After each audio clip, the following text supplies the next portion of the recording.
तुम्हारी नजर में हम तो ज़मीं के सितारे, हमारी नजर में तुम सारा जहां हो, सारा जहां हो। लोग पूछते हैं बाबा अभी तुम कहाँ हो, लोग पूछते हैं बाबा अभी तुम कहाँ हो। कहता हूँ मेरे दिल में अभी तुम यहाँ हो, अभी तुम यहाँ हो। देखो, बाबा ने ऐसे नजरों से निहाल किया है, ऐसे नजरों से निहाल किया है कि ये नजर ही बदल गई है। हमारी तो अपनी दृष्टि बदल गई है, इसलिए हमारी अपनी छोटी सी सृष्टि भी बदल गई है। कोई जाने या न जाने, कोई समझे या न समझे, और कोई इस समझ को आगे बढ़ाए या न बढ़ाए, हमें तो वो ईश्वर उड़ा रहा है और इस जमी से ऊपर ले जा रहा है, निरंतर, लगातार, अनवरत। केवल वाणी ही नहीं चल रही है, बल्कि अनंत जीवन का निर्माण हो रहा है। अनंत अनंत सुख अपरम अपार हो रहा है, जिसकी कोई सीमा नहीं है। असीमित सुख, अखुट सुख, अविनाशी सुख से आत्मा भरपूर हो रही है। ऐसे आर्टिफिशियल कोई योग नहीं चल रहा है, ये निरंतर आत्मा संपन्नता की ओर बढ़ रही है। किसी के जानने न जानने से, किसी के समझने न समझने से कोई फर्क नहीं पड़ता। चाहे कोई कितना भी तर्क करे, कुतर्क करे या अपने मार्ग को बदले, लेकिन हमको तो बाबा ने नजर से निहाल करके बिल्कुल बहाल कर दिया है। जीवन में बहार आ गई है। आने वाले कई जन्म संवर ही गए हैं, लेकिन ये जो जन्म है ये भी बिल्कुल अनवरत निखर रहा है। बाबा कहते, मीठे बच्चे, अभी तुम बाप की नजर से निहाल होते हो। जिन्हें लोग भगवान, प्रभु, अल्लाह कहते हैं और हम उन्हें बाप कहते हैं, परम पिता कहते हैं। तो बाबा कहते, निहाल होना अर्थात स्वर्ग का मालिक बनना। स्वर्ग का मालिक बनना अर्थात अंदर हृदय में किसी भी किस्म का कोई वर्ग भेद ना हो। बाबा कहते, और संग तोड़ एक संग जोड़, इस डायरेक्शन को अमल में कौन ला सकता है। देखो भाई, जिनकी बुद्धि में एम ऑब्जेक्ट क्लियर है, कल ही सब जगह ये मैसेज किया था कि भाई, जिनकी बुद्धि में, जो क्षीर सागर में विश्राम करते हुए, बड़े मौजों से जीवन जीते हुए नारायण बनने का लक्ष्य है, वो और कहीं भी कुछ भी सोचेगा नहीं कि ये घर का है और ये बाहर का है, ये समर्पित है और ये गृहस्थी है। उसकी बुद्धि में एम ऑब्जेक्ट क्लियर रहेगा। बाबा कहते, तुम्हारी एम ऑब्जेक्ट है मुक्ति धाम में जाने की, अर्थात मुक्त अवस्था में जीवन जीने की। उसके लिए शरीर से भी बुद्धि योग निकालना पड़े, टॉकी मूवी से भी परे साइलेंस में रहने का अभ्यास करो, क्योंकि तुमको साइलेंस अथवा निर्वाण में जाना है। तो टॉकी अर्थात बातचीत, मूवी अर्थात किसी भी किस्म की हरकत। कई जो हैं मुख से नहीं बोलते, लेकिन चेहरे में वो भाव दिखते हैं, हरकत दिखती है, मूवी है ना। मुख से वाणी नहीं सुनाएंगे, बोलेंगे नहीं, लेकिन हरकत तो दिखती है ना। तो अपनी हरकत सुधारो तो बरकत होगी। व्यक्ति कई ऐसे हैं जो किनारा कर लेते हैं, नहीं, वास्तव में किसी भी व्यक्ति को किसी भी व्यक्ति से किनारा करने की जरूरत नहीं है। विषय विकारों से किनारा करना है। गीत बजाते हैं, जले न क्यों परवाना, ओम शांति। बच्चे जानते हैं हम किसकी नजर के सामने बैठे हैं, है? नजर के सामने जिगर के पास कोई रहता है, वो है बाबा नजर के सामने, है ना भाई। गीत को ऐसे भी गाया जा सकता है ना भाई। तो बाबा कहते हैं देखो, तुम अपने पारलौकिक परम पिता परमात्मा की नजर के सामने बैठे हो। अब इस नजर के लिए स्थूल नेत्र तो चाहिए ही, लेकिन जिसने स्थूल नेत्र से नजरें मिला ली है उस परमात्मा से, उसके बाद उसकी मानसिक नेत्र, मन के नेत्रों की नजर सदैव परमात्मा से मिली रहती है। तो तुम जानते हो, इस बाबा की नजर के सामने आने से हम 21 जन्म स्वर्ग का वर्षा पाते हैं। क्यों? क्योंकि ब्रह्मा बाबा के तन में वो चमकते सितारे प्यारे शिव बाबा बैठकर ये मुरली चलाए हैं। भाई कभी कोई साधु संत के पास जाते हैं तो कहते हैं यह तो जैसे नजर से निहाल कर देते हैं। अब नजर से निहाल का अर्थ तो बाबा कहते कि तुम ब्राह्मणों के सिवाय कोई समझ नहीं सकते। दुनिया इतना कहाँ समझेगी कि निहाल करना मतलब सीधे स्वर्ग की प्राप्ति होना, है कि नहीं भाई। बाबा कहते नजर के सामने अब तुम बैठे हो, बाप की नजर में बच्चे और बच्चों की नजर में बाप है। बच्चे निहाल होते हैं बाप की नजर से। भाई लौकिक में भी बाप से ही तो वर्षा मिलता है ना, और तुम तो हो पारलौकिक बाप के बच्चे, बेहद के बच्चे, तो कितना वर्षा मिलेगा भाई।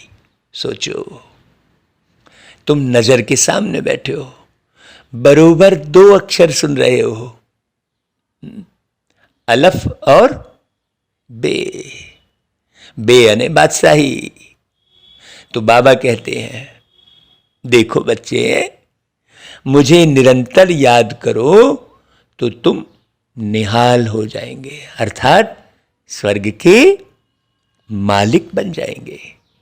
बरोबर सेकंड में नजर से निहाल कर मुक्ति और जीवन मुक्ति दे देते हैं। देखो कल वही बात लिखी थी कि सेकंड में व्यक्ति विषय विकारों से मुक्त होकर परमात्मा से अपने संबंध बना सकते हैं। कल यही मैसेज किया था सब जगह। तो बाबा कहते हैं वह है निराकार परमपिता परमात्मा। जानते हैं यह हमारे बच्चे आकर बने हैं, जिनको पक्का निश्चय है कि हम परमपिता परमात्मा की संतान हैं, वह जरूर स्वर्ग के मालिक बनेंगे। नजर से निहाल भी होना है और स्वर्ग के मालिक भी बनना है। ऐसा नहीं बाबा की दृष्टि मिल गई तो हम बस हो गया। कई इसी में खुश हो जाते हैं कि हमने तो बाबा की दृष्टि पाली। देखो, निहाल तो होना है नजर से, लेकिन स्वर्ग के मालिक भी बनना है। तो नजर से निहाल होना मतलब दुनिया के जर अर्थात धन और ये शरीर रूपी जड़, इनसे बुद्धि निकाल कर अपने हाल सुधारना है। इसको कहेंगे नजर से निहाल। देखो बाबा कैसे अर्थ समझाते हैं। यहां सब नर्क के मालिक हैं, अर्थात नर्क के निवासी हैं। उसमें भी नंबरवार पद है, नर्क के निवासियों में भी। भला भी राजाई नहीं है, परंतु वह भी दिल में समझते हैं ना कि हम जयपुर के मालिक थे। लिखते भी है ना, महाराजा अब जयपुर, महाराजा अब पटियाला, ऐसा लिखते हैं ना भाई। कहने में तो आता है ना। वह खुद भी जीते हैं और उनकी वंशावली भी इसी भाव में जीती है। अभी वह भी प्रजा में आ गए हैं, ये किसी को भी मालूम नहीं वो महाराजा गए कहाँ, है कि नहीं भाई। जितने भी प्रधानमंत्री राष्ट्रपति शरीर छोड़े वो गए कहाँ, वो भी सारे के सारे कहाँ आ गए, प्रजा में। ये किसी को मालूम नहीं। अब तुम जानते हो हम श्रीमत पर फिर से दैवी स्वराज्य स्थापन कर रहे हैं। बाबा ने समझाया है यही भारत पावन था और अब पतित बन पड़ा है। तुमको अब तीसरा नेत्र मिला है। कौन सा तीसरा नेत्र? ज्ञान का तीसरा नेत्र। भाई दो आंखें जो शरीर में है वो तो दिखाते ही हैं, लेकिन तीसरा नेत्र कहाँ पर दिखाते हैं? भ्रुकुटी के बीच में दिखाते हैं। तो वो तीसरा नेत्र कौन सा है? वो है आत्मा। बड़ी गहरी समझने की बात है। तो आत्मा जानती है कि अभी हम एक परम पिता परमात्मा को याद करते हैं और उनसे ही वर्षा मिलता है। हाँ, बाकी यहाँ किसी से कुछ भी नहीं मिलने वाला है। यहाँ पर किसी भी व्यक्ति से कोई आस रखना मतलब उसे क्या कहेंगे? भ्रम में पड़ना कहेंगे। भगवानुवाच भी है कि मुझे याद करो और संग तोड़ो। माने बुद्धि से किसी का संग मत करो। हाँ, सेवा सबकी करो, प्रेम सबसे करो, लेकिन संबंध, बुद्धि का संबंध एक परमात्मा से रखो। अपने शरीर से भी तोड़ो, अशरीरी बनो, है कि नहीं भाई। अपने शरीर से भी तोड़ो का मतलब कोई शरीर को छोड़ थोड़ी दो। उसी प्रकार बाबा ने जो तोड़ो कहा, इसका मतलब घर परिवार को छोड़ थोड़ी दो। बहुत गहरा पुरुषार्थ है ये। बाबा कह रहे देखो बच्चे, पहले तो तुम अशरीरी ही आए थे ना ऊपर से। शरीर थोड़ी था आपका। शरीर तो आपने मां के गर्भ में प्रवेश करके फिर निर्माण किया है। भाई तुम आत्माएं तो सब अशरीरी ही होती हो ना। मूल वतन में अशरीरी होने के कारण आवाज नहीं होता है। इसलिए उनको निर्वाण धाम कहा जाता है। फिर सूक्ष्म वतन में मूवी होती है, इशारों में बात चलती है। टाकी, मूवी और साइलेंस। भाई आगे देखो, मूवी नाटक भी थे ना, अब टॉकी बन गए हैं। तुम बच्चों को साइलेंस सिखाई जाती है। तुम अपने स्वधर्म में टिको, वो शांति बिल्कुल अलग है। माने अंदर एक भी प्रश्न नहीं रहेगा, उसको कहेंगे शांति। ऐसे बाहर से कई लोग शांत दिख रहे होते हैं, लेकिन अंदर में ढेर सारी शिकायतें भरी रहती हैं। शिकायतों के पुलिंदे को बोझा बनाकर सर पे रखे रहते हैं, तो वो शांति नहीं कहलाएगी। बाबा कहते हैं घर को याद करो, टॉक छोड़ना है, भुन भुन भी नहीं करनी है। अंदर में राम राम कहते हैं। अब बाप कहते हैं बच्चे ये आवाज भी थोड़ी चाहिए अंदर की, है ना, इसमें भी तो हड़बड़ाहट है। राम राम राम राम राम राम, माने कुछ ना कुछ भय है ना अंदर में, और बिल्कुल भय नहीं है तो शांति है ना, है। प्राप्ति का ओना भी समाप्त हो गया, सब कुछ पा लिया है हमने, कल गीत सुनाया था। तो फिर ये राम राम जो अंदर में रट रहे हैं, ये भी आवाज ही हुई ना। हाँ, तुमको वाणी से परे जाना है। वाणी से परे का अर्थ बड़ा गहरा है। माने वाणी से परे मतलब केवल गले की आवाज से परे नहीं, गला तो स्थूल हो गया। यहां रहते टॉकी और मूवी से भी परे जाना है। आज कितनी गहरी और शांति वाली मुरली सुना रहे हैं बाबा, शांति का परिचय दे रहे हैं इशारे इशारे में।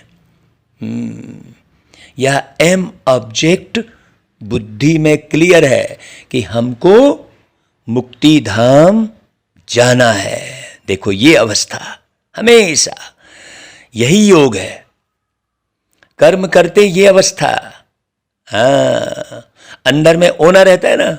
जब कभी हम काफी दिन से घर छोड़े रहते हैं, तो वहां फिर कितना भी आनंद हो रहा होता है, हमें जब घर की याद आने लगती है ना, तो फिर वहां का आनंद भी खींचता नहीं है। बार बार अंदर में ये रहता है कि यार बहुत दिन हो गए घर छोड़े, अब तो घर जाना है। फिर वहां कोई बातचीत करेगा तो बातचीत करेंगे सबसे, कोई अच्छा अच्छा भोजन पकवान भी खिलाएगा, खा लेंगे, लेकिन अंदर में क्या होना रहेगा, है अंदर में घर जाने की ही जो है कशिश रहेगी। हाँ, वो बात कह रहे हैं बाबा, बहुत गहरे से समझना। बाबा मुक्ति, जीवन मुक्ति देते हैं, लेकिन पहले आत्माएं सभी साइलेंस में जाती हैं। चाहे तुम हो या सारी दुनिया वाले हैं, सब पहले कहाँ जाएंगे, साइलेंस में। फिर हर एक को अपना अपना पार्ट बजाने आना है। जिसने जितना सीखा है उस हिसाब से वो आएंगे। सीधी सी बात है भाई। देवी देवता धर्म वालों का अपना पार्ट है, वो अपने समय पर आएंगे। इस्लामी बौद्धी धर्म वालों का अपना पार्ट है, वो अपने समय पे आएंगे। यह सब बातें अभी तुम बच्चों की बुद्धि में है। दुनिया में किसके भी कहाँ है, किसको फुर्सत ही नहीं है। वो तो सरल सी बात सुनने की फुर्सत नहीं है उनको, मैं आत्मा हूं ये समझने की भी फुर्सत नहीं है। तो फिर इतनी बड़ी हिस्ट्री है, सोचने की बात है। बाप के पास यह सारी नॉलेज है। जब तुमको सारी नॉलेज सुनाते हैं, आप समान बनाते हैं। तुम फिर औरों को आप समान बनाओ। सारी नॉलेज तुम भी जा जाकर सुनाने की मेहनत करो। एक दिन में थोड़ी हो जाएगा। नहीं तो व्यक्ति क्या करता है, कोई व्यक्ति कुछ एक दिन सुनाएगा, फिर बोलेगा अरे कोई तो सुन नहीं रहा है। कोई कुछ एक साल सुना देगा, उसके बाद हार जाएगा, है नहीं। जब तक जीना है तब तक सुनना और सुनाना है, समझ समझ के, एक एक बात क्लियर करके। तो बाबा कहता है ज्ञानी और योगी बनाओ। हाँ, छोड़ो मत किसी को। जो नॉलेज मेरे पास है वही तो मैं तुमको देता हूं। तो तुम भी दो ना भाई, तब तो तुम्हारी कमाई जमा होगी। आत्मा ही ग्रहण करती है ना। नंबरवार पुरुषार्थ अनुसार नॉलेजफुल बन जाते हैं। कोई तो पूरे नॉलेजफुल बन जाते हैं, कोई कम पुरुषार्थ से इतने नॉलेजफुल नहीं बनते हैं, है ना भाई। माने मुख्य बात क्या है, नॉलेजफुल बनना। एम ऑब्जेक्ट तो यही है, लक्ष्मी नारायण। मतलब पूरे नॉलेजफुल। हाँ, अभी तुम नॉलेजफुल बनते हो। अब तुम जानते हो हम कहाँ से आए और अब कहाँ जाना है। आए कहाँ से, क्यों है आए, सोचो क्या ले जाना है ना भाई, ये गीत है ना। यह चक्र कैसे फिरता है, इसमें सब कुछ आ जाता है भाई। जैसे बीज से झाड़ निकलता है ना भाई, इनकी आयु कितनी बड़ी हो जाती है, फिर उनको जड़जड़ीभूत अवस्था कहा जाता है। अपने पास भी झाड़ था, वह एकदम सारा जड़जड़ीभूत हो गया तो काटना पड़ा। बनन ट्री का मिसाल है ना भाई। यह भी वैरायटी धर्मों का झाड़ दिखाया है। पिछाड़ी तक थोड़े थोड़े आते रहते हैं, थोड़े थोड़े, है ना भाई। अब क्या हो गया, अब आप देखना, पहले जब हम, आज से 15 साल भी पहले ही समझ लो, जब हम प्रोग्राम करने जाते थे तो बहुत सारे लोग निकलते थे और मिलने आते थे, पूछते थे। आजकल तो कोई, जब आप हजारों लाख को सुनाएंगे तब एक दो दो चार ही सामने बैठे रहेंगे पूछने वाले। क्यों, अब थोड़े थोड़े निकलते हैं, क्योंकि जिनको बनना था वो बन चुके हैं। अब थोड़े थोड़े आते रहते हैं। पहले जो पत्ते निकलते हैं वह बहुत शोभते हैं, क्योंकि सतो प्रधान होते हैं। ये बात बड़ी गहरी समझने की है। फिर रजो तमो बन जाते हैं। आधा कल्प तुम राज्य करते हो, फिर धीरे धीरे तुम नीचे आते हो। पूरी सृष्टि का चक्र भी समझना और ये संगम युग के चक्र को भी समझना। हाँ, बड़ी गहरी बात। तो उतरती कला और चढ़ती कला होती है ना भाई। चढ़ते फट से है। पूरी राजधानी स्थापन होने में थोड़ा समय तो लगता है ना भाई। बाप समझाते हैं, मैं ही संगम पर आकर दैवी राज्य स्थापन करता हूं, है ना भाई। ये ज्ञान बाबा का है ना भाई। हम तो मात्र सुनाने के निमित्त हैं। हाँ, नशे में भर कर सुनाना ये हमारा कर्तव्य है भाई। हम भरेंगे अच्छे से। बाबा कहते हैं कि बादल भर भर जाए बरसो, बरसो बदरिया अच्छे से। बंदरिया मत बनो, बदरिया बनो। देखो कितनी गहरी बात सुनाते बाबा।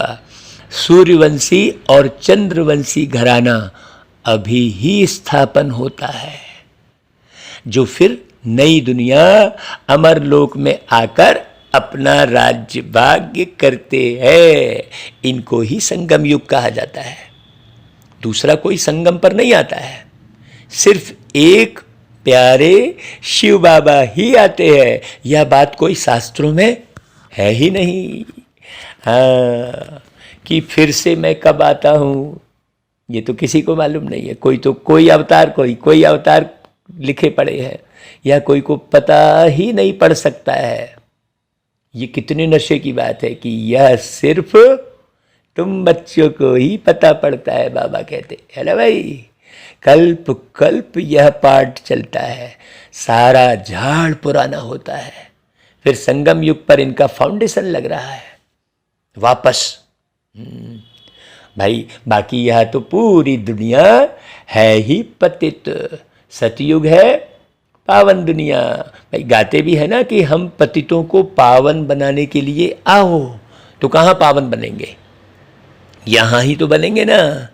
तो अभी हम पावन बन रहे हैं भाई, फिर जब आएंगे तो पावन ही होंगे। यहाँ से बनकर जो पावन बनकर जाएगा वो पावन ही आएगा ना भाई। परंतु सबको इकट्ठा तो नहीं आना है ना। देखो, तो जो जितना ज़्यादा पावन बनने का पुरुषार्थ करेगा वो नंबरवार यहाँ आएगा। आएंगे तो इकट्ठे नहीं ना भाई। किसी भी स्टेज में जब नाटक चलता है तो इकट्ठे सारे कलाकार थोड़ी आ जाते हैं। पूरे के पूरे कलाकार इकट्ठे आ जाएंगे तो वो नाटक चलेगा ही नहीं। लोग तो सोचेंगे अरे ये हो क्या रहा है ना। तो बाबा कितना अच्छी रीति समझाते हैं भाई। अभी यह प्रिंसिपाल बैठा है, तो क्यों ना यह नॉलेज सबको देनी चाहिए, तो सब जान जाएं कि वर्ल्ड की हिस्ट्री ज्योग्राफी क्या है, यह कैसे रिपीट होती है ना भाई। यह किसको भी पता नहीं है, तो अभी तो पूरा मार्केट खुला हुआ है भाई, बहुत अच्छे से जाओ, जितनी कमाई जमा करना है कर सको कर लो। गॉड इज वन, और कोई क्रिएटर तो है नहीं, न ऊपर कोई दुनिया है न धरती के नीचे कोई दुनिया है, या जो कहते हैं आकाश पाताल, ये सब गपोड़े है। ऊपर भी दिखाते हैं, अब ऊपर वो टिके कैसे हैं, अरे ऊपर तो शरीरी होकर जाते हैं भाई, ये बात किसी को नहीं मालूम। समझते हैं स्टार्स के ऊपर भी दुनिया है, परंतु वहाँ किसी की राजधानी नहीं है। बाबा प्रिंसिपल बच्चे को भी कहते हैं कि जो अच्छे स्टूडेंट्स हैं उनको यह हिस्ट्री ज्योग्राफी जाकर अच्छे से समझाओ। गवर्नमेंट को भी अप्रोच करो, बड़े बड़े ऑफिसर्स को जाकर समझाओ अच्छे से। ऐसे थोड़ी कि जाके बस फोटो खिंचा लिए हैं कि बस हो गया हम इससे मिल के आए। अरे भाई आप मिल के आए, उनसे उद्घाटन कराए, तो फिर हुआ क्या? एक भी ऐसा माइक नहीं निकला जो यह कह दे कि परमात्मा शिव बाबा यहां ही आए हैं। आओ भाई आकर समझो, नहीं तो बाद में पछताओगे। कोई भी ऐसा बड़ा माइक आज तक नहीं निकला, ये बाबा कहते हैं। तो बड़े बड़े ऑफिसर्स को समझाओ, तो केवल जाके मिलना बस थोड़ी है, हाँ, कि धन का फायदा ले लिए बस हो गया, काम हो गया। धन तो कोई भी दे देगा, हर एक संस्था में दे देते हैं धन, और आके बड़ाई कोई भी कर देंगे। जिस संस्था में जाएंगे वहीं उसकी बड़ाई कर देंगे। वो हमारे पास आया और बड़ाई करके चला गया तो हमने समझा कि वाह बहुत अच्छा है, लेकिन वो चल रहा है क्या? वैसे दुनिया का निर्माण करने में सहयोगी बना है क्या वो? क्या वो पवित्र बना है? क्या वो इस ज्ञान के प्रचार में ही नशे में है? जो नशे में है उसको तो कोई है ध्यान ही नहीं देता है, और सारे के सारे भागते किधर है? कंस और रावण की तरफ ही भागते हैं। बड़ी चिंता की बात है ये। बाबा कहते हैं बड़ी युक्ति से समझाना है कि सतयुग में आदि सनातन देवी देवता धर्म की राजधानी थी। उन्होंने यह राज्य कैसे प्राप्त किया? शास्त्रों में दिखाया है, देवताओं और दैत्यों की लड़ाई लगी, फिर देवताओं ने जीत लिया। महाभारत की लड़ाई एक ही लगती है, उसके बाद फिर कोई लड़ाई लगी ही नहीं है। वो महाभारत लड़ाई, वो मानसिक युद्ध, वो द्वंद्व है, वो द्वंद्व राक्षस दिखाते हैं, वो द्वंद्व सबके अंदर अभी चल रहा है। बाबा कहते हैं उसके बाद फिर कोई लड़ाई नहीं लगी। बाप कहते हैं स्कूल में बच्चों को जाकर यह नॉलेज दो। देखो पूरे छत्तीसगढ़ में दौरा किया था, तो सारे स्कूलों पे गए थे ये नॉलेज सुनाने। हाँ, बाबा कहते देखो कोई इन्वेंशन निकलती है तो पहले राजा को दिखाते हैं, फिर उन द्वारा वृद्धि को पाती है। यह आत्मा को सृष्टि चक्र के आदि मध्य अंत का ज्ञान मिलता है, जिससे 21 जन्मों के लिए चक्रवर्ती राजा बनते हैं। बाबा कहते देखो तुम्हारे में भी बहुत हैं जो पढ़े लिखे नहीं हैं। बाबा कहते बहुत अच्छा, बहुत पढ़े लिखे भी थे, परंतु यह इम्तिहान पास नहीं कर सके। यहाँ तो सेकंड की बात है। सतयुग में लक्ष्मी नारायण का राज्य था, ऐसे धीरे धीरे वाली बात नहीं है। बाद में जो है जब असलियत का पता लगेगा ना, तो जो धीरे धीरे चींटी मिसल चल रहे हैं उनको बहुत तकलीफ होगी। हाँ, और जो जल्दी समझ के और जल्दी माने सेवा में लग रहे हैं, बहुत समझने में देरी नहीं कर रहे हैं, उनको बहुत खुशी होगी। तो त्रेता में राम सीता का राज्य शुरू होता है, तो आधा कल्प के बाद भक्ति मार्ग शुरू होता है। अभी देखो वो भक्ति अभी भरी हुई है क्या? हाँ, बड़ी गहरे से जांचना होता है, नहीं तो हम क्या है माने पहले 40 रट रहे थे और अभी स्वमान रट रहे हैं, तो भक्ति जैसा ही हिसाब हो गया ना। स्वमान को रटना थोड़ी है, स्वमान को स्वभाव बनाना है। है कि नहीं भाई? मैं सहनशील आत्मा हूं, ये एक स्वमान है, लेकिन सहनशील बनना है ना भाई। तो देखो भक्ति जैसी हरकत अभी भी हो रही है क्या? ये देखो, माने जैसे पहले था कि मंदिर नहीं गए तो जरा अटपटा सा लग रहा है, वैसे ही अभी हम किसी पार्टिकुलर कमरे में नहीं गए तो हमें योग नहीं लग रहा है बाबा से। ये भी देखो भक्ति छूटी है कि नहीं।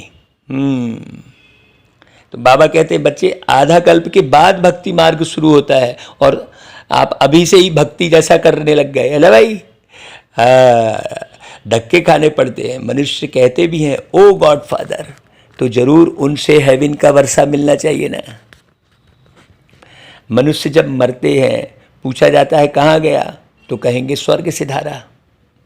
वह समझते हैं आसमान में स्वर्ग है।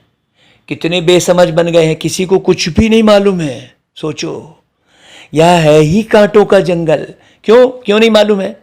क्योंकि भाई जिसके शरीर में कांटे चुभे रहेंगे उसका ध्यान कहाँ रहेगा? कांटे पर ही तो रहेगा ना। अब कोई चल रहा है, चलते चलते जिसके पैर में कांटे गड़ गए वही तो चलना रोकेगा ना। वही रुकेगा। और उस पूरा ध्यान कहाँ जाएगा? वो पैर की तरफ ही जाएगा और पैर में जो है घुसे हुए कांटे पर ही जाएगा। बस वैसा ही है। भारत ही फूलों का बगीचा था।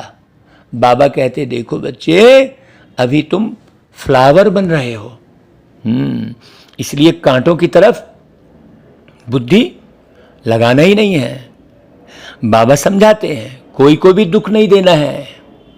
दुख दिया तो फिर क्या होगा? दुखी होकर मरेंगे, ऊंच पद पा नहीं सकेंगे। कई जो हैं बोल से दुखी करते हैं, कई अपनी हरकतों से दुखी करते हैं।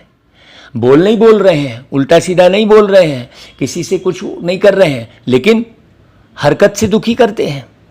इसलिए देखो आज बाबा ने कहलवाया कि हरकत से ही बरकत है। बड़ी गहरी बात। तुम जानते हो हम बाबा के पास आए हैं सदा सुख का वर्षा पाने। बाबा कहते देखो भाई, तुम ब्राह्मण बने हो और ब्राह्मण सबसे ऊंच गाए जाते हैं। ब्राह्मणों की निशानी है चोटी, है तो हमेशा ऊंची स्थिति बनाओ भाई। चोटी सर में ही होती है कि नहीं भाई? बाकी तो पूंछ होती है, चोटी तो सिर्फ सर में ही होती है। तो फिर सोचो, हमारी बुद्धि भ्रुकुटी के बीच हम स्वयं आत्मा बैठे हैं, इसी एहसास में रहे। अच्छा, फिर बाबा कहते ब्रह्मा बाप कौन? तो वह है निराकार शिव। शिव बाबा और प्रजापिता ब्रह्मा है साकार, है ना। अलग अलग समझने की बात है। अब शिव बाबा की निशानी क्या रखें? परम पिता परमात्मा तो स्टार है, परंतु ना जानने के कारण फिर बड़ी पिंडी बना देते हैं। बिंदी की पूजा कैसे करें? रुद्र पूजा भी होती है। रुद्र शिव को बड़ा बनाते हैं और शालिग्राम फिर छोटे छोटे बनाते हैं, लेकिन किसी को भी नहीं मालूम। वो तो सबको शिव समझ लेते हैं। कहते शालिग्राम है, लेकिन मालूम नहीं है किसी को भी। कहते भी हैं भ्रुकुटी के बीच में चमकता एक सितारा। आत्मा का भी साक्षात्कार होता है। जैसे आकाश में तारा टूटता है तो सारा सफेद हो जाता है, वैसे आत्मा भी बिंदी है। कई लोग तो यही समझते हैं, जो तारे टूट के गिरते हैं ना तो सोचते हैं हाँ ये किसी आत्मा ने आकर कहीं किस जन्म लिया, ऐसा समझते हैं कई लोग। तो नहीं भाई, आत्मा की चमक कोई इस दुनिया में दिखाई नहीं देगी भाई, संस्कारों की बात है वो। इतने गहरे से हर कोई समझे तब। बाबा कहते हैं देखो, उस बिंदी आत्मा ने आकर इतने बड़े शरीर में प्रवेश किया, फिर वो बिंदी आत्मा कितना काम करती है। सारा ट्रक चला रही है, इतना बड़ा क्रेन उठा रही है, कौन? बिंदी सी आत्मा, है कि नहीं भाई? सोचो। आत्मा इतनी छोटी, जब शरीर से निकल जाती है तो फिर शरीर कोई काम ही नहीं कर सकता, कहेंगे मर गया। एक शरीर छोड़ दूसरा शरीर ले, पार्ट बजाते हैं, फिर उसमें रोने की कोई दरकार ही नहीं है। लेकिन आत्मज्ञान नहीं होने के कारण रोते चिल्लाते हैं। परंतु जब ड्रामा को जाने तब ऐसे कहें, अब तुमको यह ज्ञान है कि हम यह पुराना शरीर छोड़ अपने निर्वाण धाम में जाएंगे। इसलिए देखो यहाँ पर कहीं बुद्धि लगाना ही नहीं है, यह नॉलेज भी तुमको यहाँ है। फिर तो बड़े बड़े स्कूल कॉलेजों में जाकर बड़ों बड़ों को यह नॉलेज दो जाकर, है क्यों आप जो है अटके हो भाई, है ना। पूंछ को जलाओ अपनी, पूंछ को जलाओ। हाँ, ये पूंछ पूंछ मत लगो कि हमारी कोई पूंछ नहीं है। पूंछ में आग लगाओ, हर प्रकार की पूंछ में आग लगाओ। बड़े गहरे समझने की बात है। तो भारत में सूर्यवंशी चंद्रवंशियों का राज्य था, जो अब नहीं है, ऐसा समझाओ, फिर जरूर होगा। यह अनादि वर्ल्ड ड्रामा है। इनकी नॉलेज बच्चों में जरूर होनी चाहिए, हर एक में होनी चाहिए। इसलिए बाबा स्कूल कॉलेज में भी जाकर समझाओ कह रहे हैं, यह नॉलेज होने से ही भारत स्वर्ग बन पाएगा, है ना भाई, अन्यथा नहीं बनेगा स्वर्ग। बहुत अच्छी बात समझना। और समय थोड़ा सा दिया जा रहा है भाई, इतने समय में तुम बना लो भाई, है ना। नहीं बना पाए तो पद भी नहीं पाओगे। जो जितनी मेहनत किया रहेगा वो पद पाएगा भाई। यह नॉलेज होने से भारत स्वर्ग बन जाता है। अभी नॉलेज नहीं है तो भारत कंगाल है। फिर इस नॉलेज से भारत को हम सब मिलकर स्वर्ग बनाते हैं। तो क्यों ना बच्चे भी यह नॉलेज लेकर हेवन के लायक बने भाई। तुम भी बनो, तुम सुन रहे हो तो तुम भी बनो। किसको भी छोड़ना नहीं चाहिए, मेहनत करनी चाहिए। बाबा सर्विस की युक्तियां तो बहुत बताते हैं, लेकिन वो स्मृति नहीं रहती है कि मैं काहे के लिए चुना गया हूं भाई। अब ये मेरा जीवन किस बात के लिए है ना। करना तो बच्चों को है भाई, बाप तो नहीं जाएगा ना सब जगह।